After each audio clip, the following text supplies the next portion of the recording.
আমরা হলাম বাঙালি, তেলের মধ্যে দূর্বা ঘাস ভেজেও খেয়ে ফেলতে পারি, সেই জায়গায় তিতা করলা তো কোন ছাড়।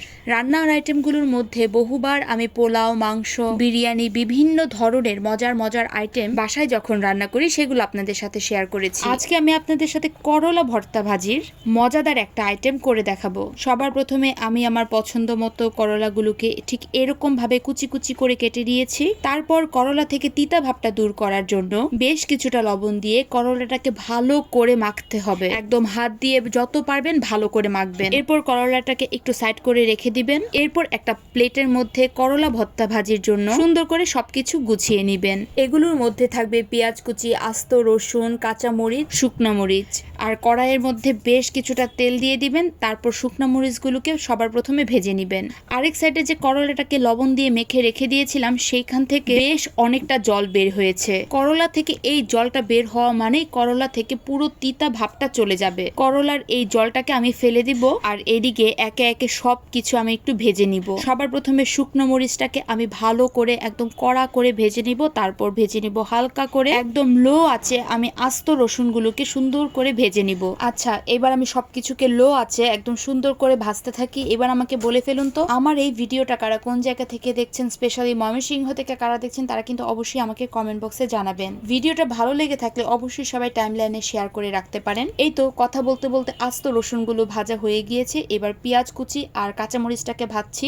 পেঁয়াজ কুচি আর কাঁচামরিচের মধ্যে আমি অল্প একটু চিনি দিয়ে দিয়েছি, কারণ পেঁয়াজটা যাতে পেঁয়াজ বেরেস্তার মতো লাগে খেতে। এগুলোকে তেল থেকে উঠিয়ে তারপর আমি তিতা করলাগুলোকে ভেজে নিব। এই তিতা করলাটার ভর্তা ভাজি করতে গেলে তিতা কম লাগার কারণ হলো এটাকে আমি লবণ দিয়ে প্রথমে মেখে করলা থেকে তিতার জলটা ফেলে দিয়েছিলাম।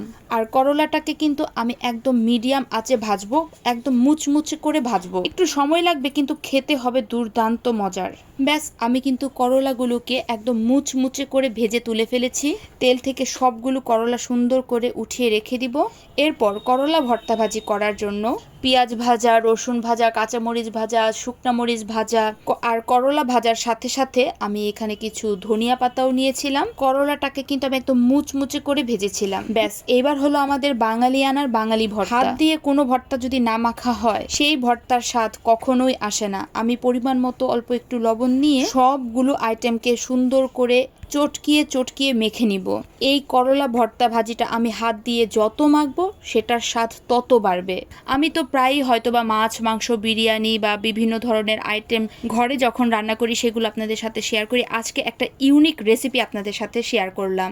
আপনারা কি কখনো এরকম ভাবে করলার ভর্তা ভাজি খেয়েছেন? আপনারা যদি ঘরে কখনো ঠিক এইরকম ভাবে করলার ভর্তা ভাজি করে থাকেন তাহলে কিন্তু অবশ্যই আমাকে কমেন্ট বক্সে জানাবেন। আর যদি এই করলার ভর্তা ভাজিটা আপনাদের কাছে নতুন হয় তাহলে কিন্তু অবশ্যই একবার আপনারা বাসায় ট্রাই করে দেখতে পারেন। আর এই করলার ভর্তা ভাজি খাওয়ার জন্য আমি গরম গরম ভাত নিয়ে নিয়েছি। আমরা বাঙালিরা ভাত ছাড়া ভর্তা তো একদমই কল্পনাই করতে পারি না, তাই গরম গরম ভাতের সাথে এই করলার ভর্তা ভাজিটা মেখে খেতে অসম্ভব মজার লাগছিল। জানি না আপনাদের কাছে কেমন লাগবে, তবে আমার কাছে তো বেশ মজা লেগেছিল। আপনাদের যদি ভালো লেগে থাকে এই রেসিপিটা অবশ্যই আপনারা একবার বাসায় ট্রাই করে দেখতে পারেন। তো আজকের এই ছোট রেসিপিটা এই পর্যন্তই। দেখা হবে আপনাদের সাথে আমার পরবর্তী একটা ভিডিওতে। তো আজকের মতো এখানেই, সবাই ভালো থাকবেন। So tata.